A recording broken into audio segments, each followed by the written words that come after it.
صحیح بخاری کی روایت ہے کہ اللہ ارشاد فرماتا ہے جس نے میرے ولی کے ساتھ عداوت رکھی میرا اس کے ساتھ اعلان جنگ ہے۔ تو پھر کتنا حساس معاملہ ہو گیا جب ولی کی عداوت، ولی کی دشمنی اللہ سے دشمنی قرار پائی کہ اب اس کا میرے ساتھ اعلان جنگ ہے، تو اب پھر ہمارے لیے ضروری ہو گیا کہ ولی کو پہچانے کہ ولی ہے کون، کہیں ہم اس کی مخالفت نہ کر بیٹھیں اور ہم اللہ جل شانہ کے قہر و غضب کا شکار نہ ہو جائیں۔ تو یہاں اسی حدیث میں جو بخاری کی میں نے آپ کے سامنے رکھی کہ میرا بندہ فرائض کی ادائیگی کے بعد کثرت نوافل سے میرا قرب حاصل کر لیتا ہے، پھر آنکھیں اس کی ہوتی ہیں، قوتیں میں ڈال دیتا ہوں، ہاتھ اس کے ہوتے ہیں لیکن پکڑنے کی توانائی خاص اس میں ڈال دی جاتی ہے۔ فَكُنْتُ سَمْعَهُ الَّذِي يَسْمَعُ بِهِ، کان اس کے ہوتے ہیں لیکن وہ میری اس دی ہوئی خاص قوت سے سنتا ہے۔ ہاتھ اس کے ہوتے ہیں لیکن پکڑائی کی قوت خاص طور کے اوپر میں اس میں ڈال دے۔ پاؤں اس کے ہوتے ہیں لیکن وہ میری عطا کردہ خاص قوت سے چلتا ہے۔ آصب بن برخیہ آنے واحد کے اندر تخت بلقیس لے آیا کہ نہ لے آیا؟ قرآن نے بیان کیا ہے نا، آنے واحد میں 1 مہینہ جاتے ہوئے لگتا تھا، 1 مہینہ آتے ہوئے لگتا تھا۔ حضرت سلیمان علیہ السلام نے کہا کہ بلقیس آ رہی ہے، بس وہ شہر سے باہر پہنچ گئی ہے، تو کوئی ہے جو اس کا تخت لے کر آئے، اس کے آنے سے پہلے حاضر کر دے۔ اور وہ تخت مکفل کر کے آئی تھی، 60 ہاتھ چوڑا تھا، 80 ہاتھ لمبا تھا اور کئی ہاتھ موٹا تھا۔ تو کہا کوئی ہے جو اس کے آنے سے پہلے لے آئے؟ قال عفریت من الجن، ایک جن کھڑا ہو گیا، کہا حضور میں لے آتا ہوں۔ کب لاؤ گے؟ کہا کہ مجلس برخاست ہونے سے پہلے پہلے تخت آ جائے گا۔ بڑی بات تھی، لیکن رسول اللہ نے کہا نہیں، مجھے اس سے بھی پہلے چاہیے۔ کیا شان ہے، پیغمبر تھے، کہا مجھے اس سے بھی پہلے چاہیے۔ تو پھر کیا ہوا؟ قرآن پڑھیے، قال الذی عندہ علم من الکتاب، جس کے پاس کتاب اللہ کے علم کا کچھ حصہ تھا۔ زبور ساری کا عالم نہیں تھا، زبور کی کچھ آیتوں کا عالم تھا۔ اس نے کہا انا آتی کا بہ، جی حضور میں لے آتا ہوں۔ یہ تو دوپہر تک لا رہا ہے، تم کب لاؤ گے؟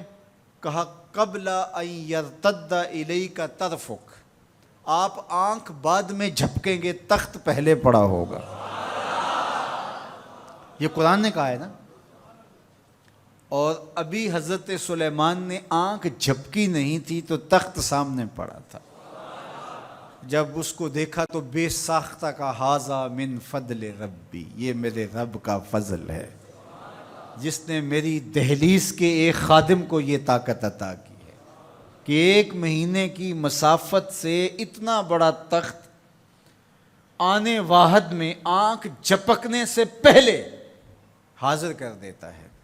آنا آتی کا بے ہی، لفظ سنیے، آنا میں، آتی کا آتا ہوں، بے ہی اس کو ساتھ لے کے، یعنی میں ابھی گیا اور ابھی آیا اور تخت بھی لے آیا، اور وہ وہاں سے غائب بھی دکھائی نہیں دیا اور تخت بھی وہاں موجود تھا۔ اور حضرت سلیمان نے کہا کہ یہ میرے رب کا فضل ہے، اور اس کہانی کو میرے رب نے قرآن میں بیان فرمایا۔ جو کرامات پچھلے انبیاء علیہم السلام کی امتوں کے اولیاء کو حاصل تھیں، وہ اس امت کے اولیاء کو بھی حاصل ہو سکتی۔ جس طرح حضور نبیوں سے افضل ہیں، حضور کی امت باقی امتوں سے، اور حضور کی امت کے اولیاء باقی امتوں کے اولیاء سے افضل ہیں۔ تو جب ان کی یہ کرامت ہو سکتی ہے کہ آنے واحد میں تخت بلقیس لا سکتے ہیں، تو اگر اس امت کے کسی ولی کی ایسی کرامت بیان کی جائے تو اس میں طبیعت میں بے چینی کیوں پیدا ہو؟ یہ تو حضرت سلیمان کی امت کے ولی کو بھی اللہ کمال دیا ہے، تو محمد عربی کے غلام کو کیوں نہیں دے سکتا؟ تو جو حضرت شاہ نقشبند بخاری علیہ رحمہ کا ذکر کیا جاتا ہے کہ جب آپ کی خادمہ کو اور آپ سے عقیدت کا دھم بھرنے والی خاتون کو کابل میں محل کی چھت سے دھکا دے دیا گیا، اور جب وہ نیچے پہنچی تو حضرت شاہ نقشبند بخاری علیہ رحمہ نے اس کو جو ہے وہ آسانی کے ساتھ زمین پہ رکھ دیا، تو حیرت سے آنکھیں پھٹی رہ جاتی ہیں اور پوچھتی ہیں کہ آپ کب آئے، آپ تو بخارے میں تھے؟ تو برجستہ بولتے ہیں تو از چبارہ آمدی من از بخارا آمدن، تو چبارے سے چل پڑی تھی، میں بخارے سے چل پڑا تھا۔ تو یہ حضور کے غلاموں کی شان ہے، اور یہ کوئی جو ہے وہ بعید نہیں ہے۔ باقی رہی بات یہ عقل نہیں مانتی، تو معجزہ اور کرامت ہوتے ہی وہی ہیں جو عقل انسانی کو عاجز کر دیں۔ جو عقل میں آ جائے وہ تو فن ہوگا۔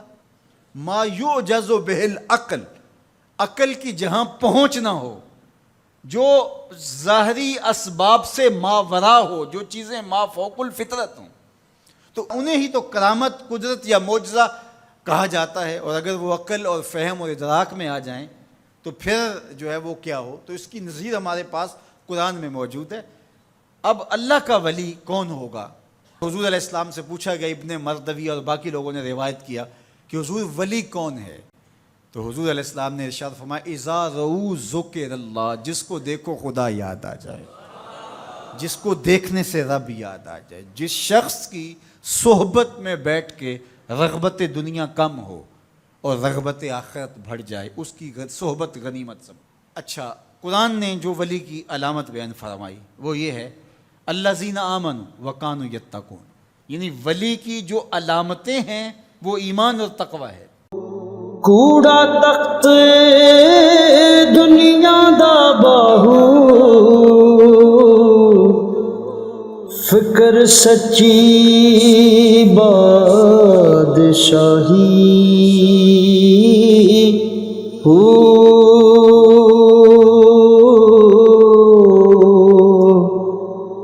جس دل سے میں اللہ دا چمکے، عشق بھی کردہ